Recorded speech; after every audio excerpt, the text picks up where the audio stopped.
If you don't utilize that very short span of time, then the powers that be come in and then they corrupt that technology.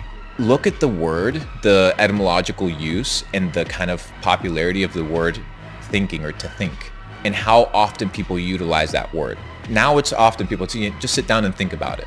100 years ago, when the radio was in the house, to think or thinking in the vocabulary of people was at its all-time low.